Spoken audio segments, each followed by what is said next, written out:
نحمده ونستعينه ونستغفره ونؤمن به ونتوكل عليه ونشهد أن لا إله إلا الله وحده لا شريك له.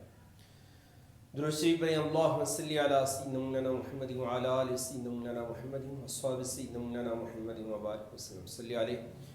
ماہ رمضان مبارک کا آخری عشرہ جو آنے والا ہے، اور اس عشرے کے اندر حضور علیہ السلام کی سنت مطہرہ، سنت مؤکدہ علی الکفایہ، کہ جس میں مساجد کے اندر اعتکاف بیٹھا جاتا، تو لہٰذا اس حوالے سے آپ کے سامنے چند ایک مسائل. حضور صلی اللہ علیہ وآلہ وسلم نے ہر سال اعتکاف فرمایا رمضان مبارک کے آخری 10 دن، اور جس دن آپ نے دنیا سے پردہ فرمایا جس سال، اس سال آپ نے 20 دن کا اعتکاف فرمایا. تو ہر وہ مسجد کے جس میں اذان اور باجماعت ہوتی ہے 5 وقتہ، اس میں اعتکاف بیٹھا جائے گا، اور کم سے کم اس آبادی کا ایک شخص لازمی اعتکاف بیٹھے گا، جس سے پوری آبادی کے اوپر سے گناہ جو ہے وہ اٹھا لیا جائے گا. اور اگر ایک شخص بھی اعتکاف نہ بیٹھا تو پوری آبادی کے رہنے والے وہ گنہگار ہوں گے. معتکف جب اعتکاف بیٹھتا ہے، اس کی فضائل اپنی جگہ. ایک روایت کے اندر کہ جو رمضان المبارک کے آخری عشرے میں اعتکاف بیٹھتا ہے، سنت پر عمل کے طفیل اللہ تبارک و تعالی اسے 2 حج اور 2 عمروں کا ثواب نصیب فرماتی ہے. جو اللہ تبارک و تعالی کی رضا کے لیے ایک دن اعتکاف بیٹھتا ہے، اللہ تبارک و تعالیٰ اس کے اور جہنم کے درمیان 3 خندقوں کا فاصلہ فرما دیتے ہیں. سبحان اللہ. اور ایک خندق کا فاصلہ وہ 500 برس کی مسافت کے برابر ہوتا ہے. تو خوش قسمت ہیں وہ لوگ کہ جو اعتکاف بیٹھتے ہیں. سب سے پہلے یہ ذہن کے اندر رکھیں کہ اعتکاف کے مسائل کو اچھے طریقے کے ساتھ سمجھا جائے. آج کل جس طرح اعتکاف ہوتا، موبائل فون بھی پاس رکھے جاتے ہیں، اور اس کے ساتھ پھر لوگوں کے ساتھ بات چیت بھی کی جاتی ہے، اور اس طرح اعتکاف کا حق ادا نہیں کیا جا سکتا. تو لہٰذا بالخصوص اپنے چھوٹے بچوں کو، یا وہ بچے کہ جو پورے سال 5 وقت نماز کے پابند نہیں ہیں، قرآن مجید معمول نہیں ہے، ایک دم ان کی دنیا چینج ہو جانا، یعنی جو موبائل کے عادی ہیں، ٹی وی دیکھنے کے عادی ہیں، تو مسجد میں جب بٹھاتے ہیں تو پھر وہ مسجد کا ماحول خراب ہوتا ہے. تو الغرض جو اعتکاف بیٹھے تو اس کے مسائل کو اچھے طریقے کے ساتھ ازبر کرے کہ کتنی عظیم عبادت اس میں اعتکاف کرنے والا وہ اللہ تبارک و تعالیٰ کا مہمان بن جاتا ہے. یعنی 10 دن اعتکاف کا مطلب یہی ہے کہ ٹھہرنا، مسجد کے اندر قیام کرنا، ٹھہرنا، اور اپنے اوپر جماع کو اور دنیاوی امور کو اپنے اوپر حرام کر لینا. اب جیسے اعتکاف جب کوئی بیٹھتا ہے، اب اعتکاف بیٹھنے والا شخص اس پر کچھ پابندیاں عائد ہو جاتی ہیں. اب کیا ہے کہ وہ 10 دن مسجد میں ہی رہے گا. عام آدمی نماز کے بعد گھروں کو چلے جاتے ہیں، مگر وہ اللہ تبارک و تعالیٰ کے گھر میں ہی رہتا ہے. تو اپنا زیادہ وقت وہ ذکر اذکار میں، کتاب پڑھنے کے اندر، قرآن مجید کی تلاوت کے اندر، درود شریف کی کثرت کے اندر، نفلی عبادات کے اندر، نماز تہجد کی ادائیگی کے اندر کرے. اور سب سے بڑی فضیلت جو معتکف کو حاصل ہوتی ہے کہ وہ لیلۃ القدر کی رات کو پا لیتا ہے. اللہ اکبر. یہ اسے ایک فضیلت حاصل ہوتی ہے. تو یہاں پہ مرکوز رکھے اپنے آپ کو اللہ تبارک و تعالیٰ کی عبادت تک. اس میں سب سے اہم بات جو یہ ہے کہ وہ مسجد کی جو حد بندی ہے اس کو سمجھ لے. یعنی بلا ضرورت وہ مسجد کی حد سے باہر اگر نکلا تو اس کا اعتکاف فاسد ہو جائے گا.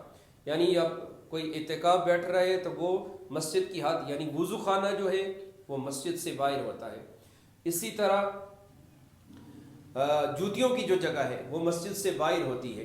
اسی طرح بعض بالائی منزل پہ جانے کے لیے باہر سے مسجد سے راستہ ہوتا ہے، تو اس کو جانے کی ضرورت ہی نہیں ہے بالائی منزل کے اوپر. اسی طرح مسجد کا جو محراب ہوتا ہے، یہ مسجد کا محراب بھی مسجد سے باہر ہوتا ہے. تو جیسے بعض مساجد کے اندر، جیسے ہماری مدینہ مسجد کے اندر جو کامل سنت ادا کرنے کے لیے اذان کی جگہ وہ مسجد سے باہر رکھی گئی ہے، بنائی گئی ہے. تو اگر کوئی معتکف اذان پڑھنے کا عادی ہے تو وہ اب اس جگہ پر جا کر اذان نہیں پڑھے گا، کیونکہ محراب بھی مسجد سے باہر ہے وہ اپنے آپ کو مسجد تک ہی رکھے گا۔ ہاں کچھ عذر ہے، جیسے حاجت ہو گئی ہے یا غسل کی حاجت ہوگی اور مسجد سے باہر جانا ہے، جیسے واش روم مسجد سے باہر ہوتے ہیں، وضو کرنے کے لیے جائے تو ان امور میں وہ جا سکتا ہے، وگرنہ وہ اپنے آپ کو اپنے حجرے تک ہی رکھے۔ پھر اعتکاف والا شخص معتکف وہ نماز جنازہ کی ادائیگی کے لیے نہیں جا سکتا۔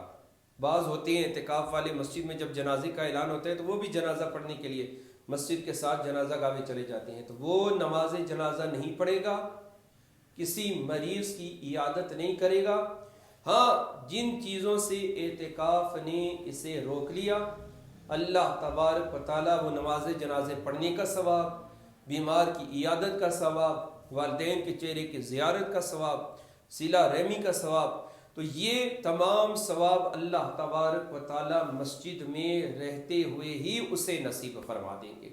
تو یہ اللہ کا مہمان ہوتا ہے، تو اعتکاف جو بیٹھ رہی ہیں وہ دعائیں کریں اللہ تعالیٰ سے اپنے لیے، جمیع امت مسلمہ کے لیے، پاکستان میں رہنے والوں کے لیے، ملک پاکستان کے لیے۔ عورتیں وہ گھروں کے اندر ایک جگہ مخصوص کر لیں گی اور وہاں پر اعتکاف کی نیت کر کے 10 روزہ اعتکاف کریں گی، اور وہ فضول باتوں سے، گفت و شنید سے اعتراض کریں گی اور اپنے آپ کو مرکوز رکھیں گی۔ بالکل امام اب ان کے لیے بھی وہ مسائل ہیں کہ اب جو مہمان آ گئی یا ان سے کلام نہیں کریں گی، بس اپنے آپ کو اسی حجرے تک محدود رکھیں۔ ہاں کسی گھر کے اندر کوئی کھانے پکانا والا نہیں ہے تو پھر انہیں اجازت ہے وہ کھانا پکا سکتی ہیں، اس طرح شوہر کے لیے یا بچوں کے لیے، تو وگرنہ وہ اپنے آپ کو اپنے حجرے تک ہی محدود رکھیں گی۔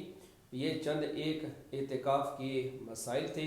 دعا ہے وہ خوش قسمت حضرات کہ جو اس سال اعتکاف بیٹھ رہی ہیں وہ اس کے مسائل کو اچھی طرح ازبر کریں اور اس کا کما حق ادا کرنے کی کوشش کریں۔ اب آپ ہر مسجد میں یہ دیکھنے کو ملتا ہے، اعتکاف بیٹھے ہیں، دوست آ رہے ہیں، رشتہ دار ملنے کے لیے آ رہے ہیں، پھر اب وہ عادی نہیں ہے اگر عبادات کا تو وہ خود بھی تنگ پڑ جاتا ہے، تو وہ ابھی باتیں کرنے لگتا ہے۔ تو اس لیے برائے مہربانی اعتکاف کرنے سے پہلے سب دوستوں کو، عزیز و اقربا کو بتا دیں 10 دن مجھ سے ملاقات نہ کریں، اس کے بعد پورا سال میں تمہارے لیے حاضر ہوں۔ تو یہ ایک بڑی مسجد میں دیکھنے کی آتی ہے کہ وہ اپنے آپ کو عزیز و اقربا یا دوست کے ساتھ گپے مارنے یا ان کے ساتھ باتیں کرنے کے اندر مشغول کر لیتے ہیں۔ عظیم عبادت ہے۔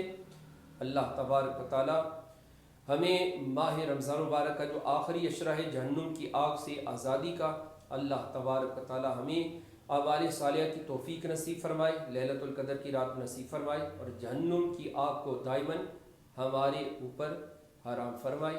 وما علیہ الا البلاغ۔